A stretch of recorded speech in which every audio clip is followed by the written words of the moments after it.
Hello guys, मैं डॉली जायसवाल आप सभी का डीजे साइंस स्टडी में एक बार फिर से स्वागत करती हूँ एक नए वीडियो के साथ। मुझे उम्मीद है कि आप लोग की पढ़ाई लिखाई एकदम अच्छे से चल रही होगी।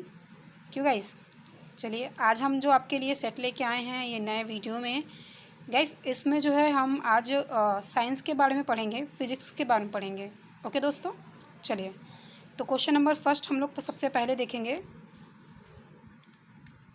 क्वेश्चन नंबर फर्स्ट में दोस्तों कह रहा है कि परमाणु बल किस सिद्धांत पर आधारित है। परमाणु बल किस सिद्धांत पर आधारित है। तो दोस्तों इसका जो राइट आंसर हो जाएगा वो है नाभिकीय विखंडन पर।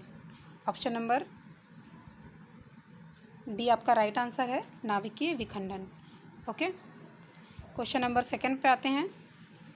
क्वेश्चन नंबर 2 कह रहा है कि अनुपस्थ तरंगे किस माध्यम में उत्पन्न की जा सकती हैं। दोस्तों अनुपस्थ तरंगे सिर्फ ठोस में उत्पन्न की जा सकती हैं। ऑप्शन नंबर बी इसका राइट आंसर है। ओके गाइस, नेक्स्ट क्वेश्चन पे आएंगे।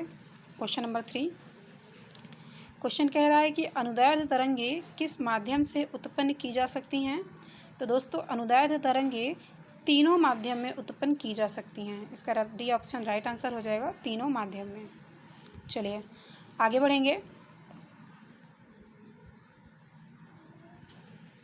सूर्य एवं तारों से प्राप्त ऊर्जा एवं प्रकाश का स्रोत है। सूर्य एवं तारों से प्राप्त ऊर्जा एवं प्रकाश का स्रोत है। इसका जो राइट आंसर हो जाएगा आपका हो जाएगा नाभिकीय संलयन। नाभिकीय संलयन, ऑप्शन नंबर बी। ओके, चलिए आगे बढ़ेंगे।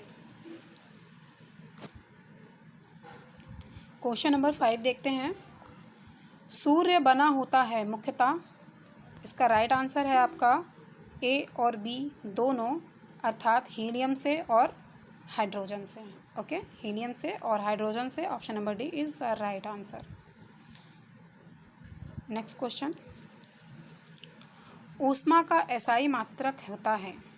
दोस्तों ऊष्मा का एसआई मात्रक जूल होता है। ठीक है, ऑप्शन नंबर सी आपका सही आंसर होगा। आगे बढ़ेंगे। ताप का एसआई मात्रक होता है। तो दोस्तों ताप का एसआई मात्रक आपका केल्विन होता है। ठीक है दोस्तों, इसका मतलब है ऑप्शन नंबर ए आपका राइट आंसर है। चलिए आगे बढ़ेंगे। नाभिकीय रिएक्टर सबसे पहले किसने बनाया था। इसका राइट आंसर आपका हो जाएगा फर्मी नामक वैज्ञानिक ने नाभिकीय रिएक्टर सबसे पहले बनाया था। ठीक है दोस्तों, आगे बढ़ेंगे।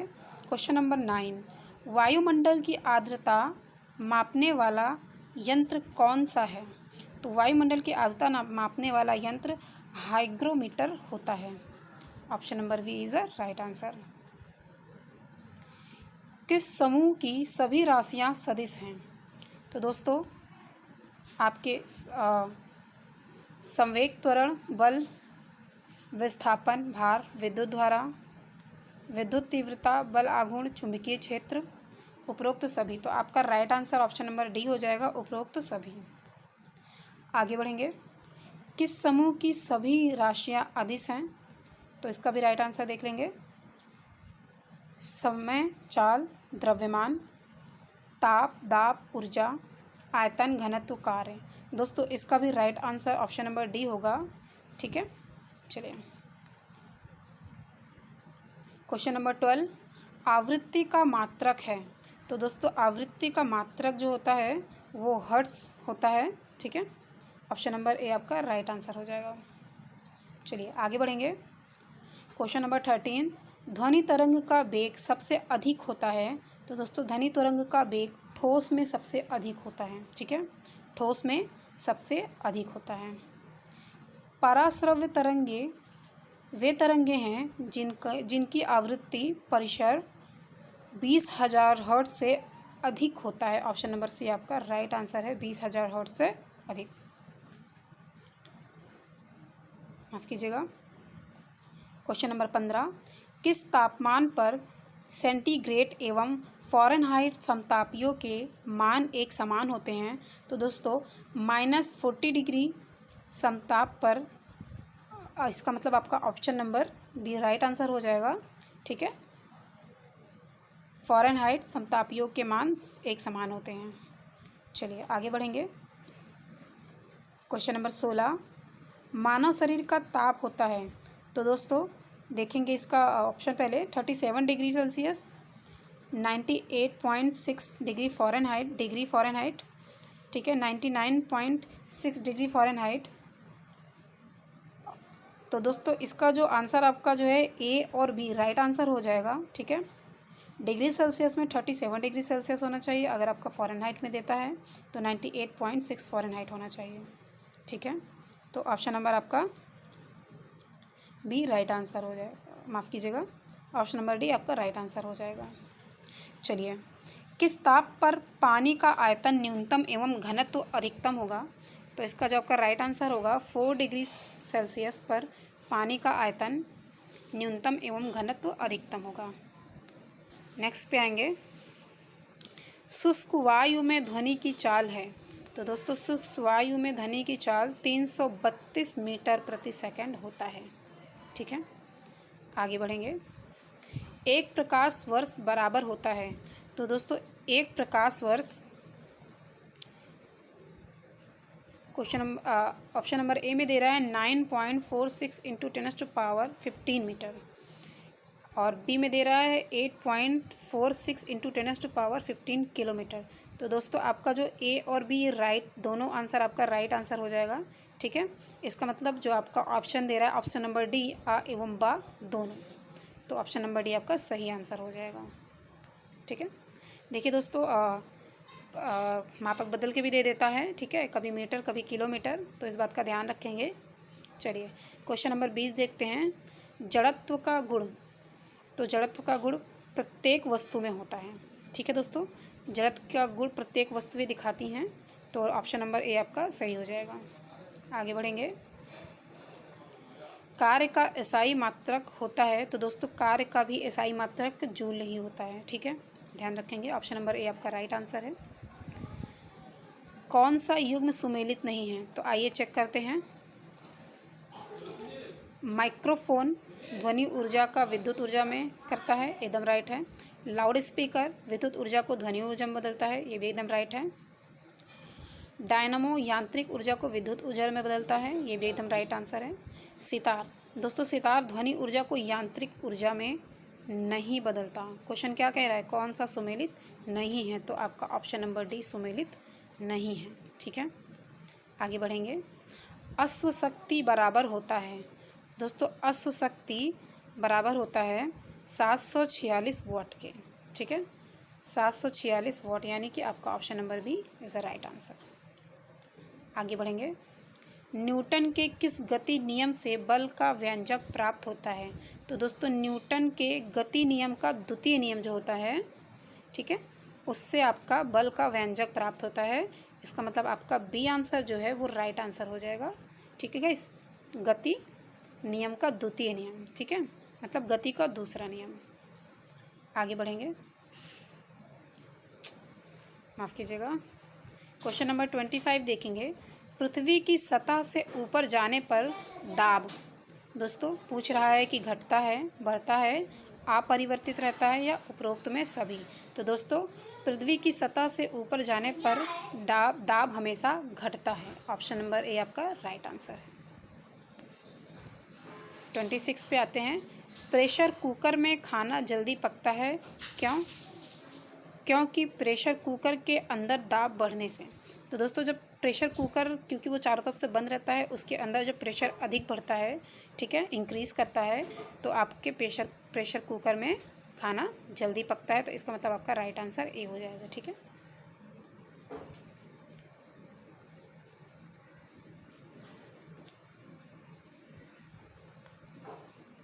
क्वेश्चन नंबर 27 पे आएंगे। पृथ्वी के तल का पलायन वेग है। तो दोस्तों पृथ्वी के तल का पलायन वेग आपका 6.4 इंटू 10⁻6 मीटर हो जाएगा, ठीक है दोस्तों, ऑप्शन नंबर बी। नेक्स्ट पे आएंगे। यहाँ पे क्वेश्चन क्या दे रहा है, ग्राफिक इंटरचेंज फॉर्मेट, ओके। 28 में कह रहा है कि पानी की बूंदों के गोले होने का कारण है। तो दोस्तों पृष्ठ तनाव के कारण पानी की बूंदें गोल हो जाती हैं, ठीक है, ध्यान रखेंगे इस बात का। आइए नेक्स्ट क्वेश्चन पे आते हैं। 29, झूला झूलती हुई किसी लड़की की बगल में कोई दूसरी लड़की आकर बैठ जाए तो आवर्तकाल क्या हो जाएगा? बढ़ जाएगा, घट जाएगा, अपरिवर्तित रहेगा, ये सभी। तो दोस्तों अपरिवर्तित रहेगा, ठीक है। क्वेश्चन ध्यान से पढ़ेंगे। झूला झूलती हुई लड़की की बगल में कोई दूसरी लड़की आकर बैठ जाए तो आवर्तकाल, तो दोस्तों उसमें कोई भी परिवर्तन नहीं होगा, वो अपरिवर्तित रहेगा। आगे बढ़ेंगे। क्वेश्चन नंबर 13, गर्मियों में लोलक की लंबाई बढ़ जाने पर उसका आवर्तकाल, तो इसमें भी वही तरह आंसर दे रहा है, बढ़ जाएगा, घट जाएगा, अपरिवर्तित रहेगा, या ये सभी। तो दोस्तों इसका जो राइट आंसर होगा बढ़ जाएगा। गर्मियों में लोलक की लंबाई क्या हो जाती है? बढ़ जाती है, ठीक है, इंक्रीज कर जाती है। तो क्वेश्चन नंबर 31, ध्वनि तरंग क्या है? तो दोस्तों ध्वनि तरंगें जो होती हैं, हम लोग बचपन से पढ़ते आते हैं, ये एक अनुदैर्ध्य तरंग होती है, ठीक है, अनुदैर्ध्य तरंग होती है। आगे बढ़ेंगे। क्वेश्चन नंबर 32, स्त्रियों की ध्वनि पतली होती है क्योंकि? तो दोस्तों स्त्रियों की ध्वनि पतली होती है क्योंकि स्त्रियों की ध्वनि का तारत्व अधिक होता है, ठीक है। स्त्रियों की ध्वनि का तारत्व क्या होता है? अधिक होता है। चलिए आगे आएंगे। स्पष्ट प्रतिध्वनि सुनने के लिए श्रोता एवं परावर्तक के बीच की दूरी होनी चाहिए। तो दोस्तों हमेशा 17 मीटर होनी चाहिए, ठीक है, 16 से 17 मीटर तक। स्पष्ट प्रतिध्वनि सुनने के लिए श्रोता और परावर्तक के बीच की दूरी हमेशा 17 मीटर होनी चाहिए। आगे बढ़ेंगे। क्वेश्चन नंबर 34 कह रहा है किस विद्युत चुम्बकीय तरंग की वेधन क्षमता सर्वाधिक होती है? तो दोस्तों गामा जो तरंगे होती हैं, ऑप्शन नंबर सी, जो गामा किरणें होती हैं उनकी भेदन क्षमता सर्वाधिक होती है, ठीक है। आगे बढ़ेंगे। किस पदार्थ की विशिष्ट ऊष्मा सबसे अधिक होती है? तो दोस्तों जो देखिए ऑप्शन दे रहा है बर्फ, बालू, पानी या लोहा। तो पानी की विशिष्ट ऊष्मा सबसे अधिक होती है। आगे बढ़ेंगे। न्यूनतम संभव ताप है, इसका राइट आंसर हो जाएगा -273 degree Celsius, option number B. आगे बढ़ेंगे। क्वेश्चन नंबर 37, ठोस में ऊष्मा का संचारण मुख्यतः किस विधि से होता है? तो दोस्तों ठोस में ऊष्मा का संचारण चालन की विधि से होता है, ठीक है, option number C right answer है, चालन की विधि। चलिए आगे बढ़ेंगे। उबलते जल की अपेक्षा भाप से जलने पर अधिक कष्ट होता है क्योंकि जल की अपेक्षा भाप की गुप्त ऊष्मा क्या होती है? कम होती है, अधिक होती है, एक समान होती है, कुछ नहीं होता। तो दोस्तों इसका राइट आंसर हो जाएगा अधिक होती है, ठीक है। उबलते जल की अपेक्षा भाप से जलने पर अधिक कष्ट होता है, ठीक है, क्योंकि उसकी गुप्त ऊष्मा क्या होती है? अधिक होती है। चलिए आगे बढ़ेंगे। सूर्य से पृथ्वी पर ऊष्मा का संचारण किस विधि के द्वारा होता है? तो दोस्तों विकिरण विधि के द्वारा होता है, ऑप्शन नंबर सी आपका राइट आंसर है। चलिए क्वेश्चन नंबर 40, दोस्तों ध्यान देंगे आज के वीडियो में हम 50 क्वेश्चन कुल मिलाकर करेंगे, ठीक है दोस्तों। आप लोग ज़्यादा से ज़्यादा इस वीडियो से जुड़ सके इसलिए प्लीज़ इसको लाइक और सब्सक्राइब करें, शेयर करें, ठीक है दोस्तों। तो चलिए फ़िलहाल हम लोग क्वेश्चन पे बात करते हैं। क्वेश्चन नंबर 14 कह रहा है कि प्रकाश होता है। तो दोस्तों इसका ऑप्शन पहले पढ़ेंगे। अनुप्रस्थ तरंग होता है, अनुदैर्ध्य तरंग होता है, विद्युत चुम्बकीय तरंग होता है, और डी ऑप्शन दे रहा है ए एंड बी दोनों। तो दोस्तों ये अनुप्रस्थ भी होता है और अनुदैर्ध्य भी हो सकता है, तो ए और माफ़ कीजिएगा, अनुदैर्ध्य नहीं होता, ठीक है, या तो विद्युत चुम्बकीय होगा या अनुप्रस्थ होगा, तो ए और सी दोनों, ठीक है दोस्तों, ए और सी राइट आंसर, ए और सी। चलिए आगे बढ़ेंगे। किस माध्यम में प्रकाश की चाल सर्वाधिक होती है? तो दोस्तों आपका जो राइट आंसर हो जाएगा निर्वात में प्रकाश की चाल सर्वाधिक होती है। कितनी होती है दोस्तों? 3 × 10⁸ मीटर प्रति सेकेंड, माफ़ कीजिएगा, ठीक है, मीटर प्रति सेकेंड। क्वेश्चन नंबर 42, निर्वात में प्रकाश की चाल कितनी होती है? देखिए क्वेश्चन आ गया आपका, ठीक है, लेकिन जिस तरह हमने अभी बताया उस तरह से नहीं आया। इसका जो आपका राइट आंसर हो जाएगा ऑप्शन नंबर सी, ठीक है। ओके दोस्तों, चलिए आगे बढ़ेंगे। किस रंग के प्रकाश का प्रकीर्णन सर्वाधिक होता है? तो बैंगनी रंग के प्रकाश का प्रकीर्णन सर्वाधिक होता है, ठीक है। और किसका कम हो जाएगा? लाल रंग का, ठीक है। लाल रंग के प्रकाश का प्रकीर्णन सबसे कम होता है और बैंगनी रंग का सर्वाधिक होता है। किस रंग के प्रकाश का अपवर्तनांक सबसे अधिक होता है? तो दोस्तों बैंगनी रंग के प्रकाश का अपवर्तनांक सबसे अधिक होता है, ठीक है। चलिए आगे बढ़ेंगे। आकाश का रंग नीला क्यों दिखाई देता है? तो दोस्तों एक प्रक्रिया होती है जिसको कहते हैं प्रकाश का प्रकीर्णन, ठीक है। प्रकाश के प्रकीर्णन के कारण प्रकाश का रंग नीला दिखाई देता है, ठीक है। आगे हम आपको जब क्लासेस पढ़ाए जाएंगे तो उसमें आपको बताएंगे कि प्रकाश का प्रकीर्णन ये कौन सी प्रक्रिया है और इसमें क्या होता है, ठीक है दोस्तों। आगे बढ़ेंगे।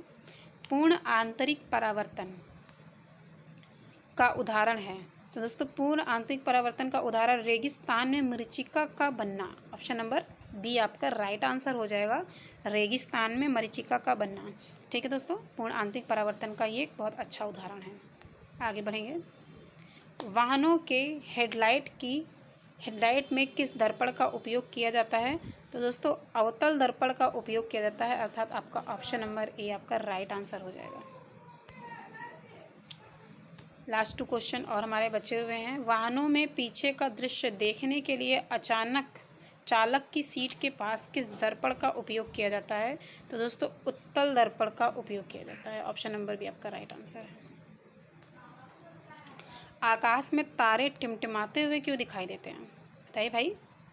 दोस्तों प्रकाश के अपवर्तन के कारण आसमान में तारे टिमटिमाते हुए दिखाई देते हैं, ऑप्शन नंबर ए आपका राइट आंसर है। तारे टिमटिमाते हैं ना, देखा है। सूर्य से प्राप्त रंगों में किस रंग का विक्षेपण सर्वाधिक होता है? तो गाइस बैगनी रंग का विक्षेपण सर्वाधिक होता है, ऑप्शन नंबर डी आपका राइट आंसर हो जाएगा। चलिए आज के लिए इतना ही, ठीक है। हम लोग आगे हर 1-2 दिन में मैं आपको न्यू वीडियोस देती रहती हूँ, ठीक है दोस्तों। प्लीज़ इसको लाइक कीजिए, सब्सक्राइब कीजिए और इस वीडियोस को आगे बढ़ाइए। आज के लिए इतना ही। मैं डॉली जायसवाल आपसे विदा लेती हूँ। Thank you so much.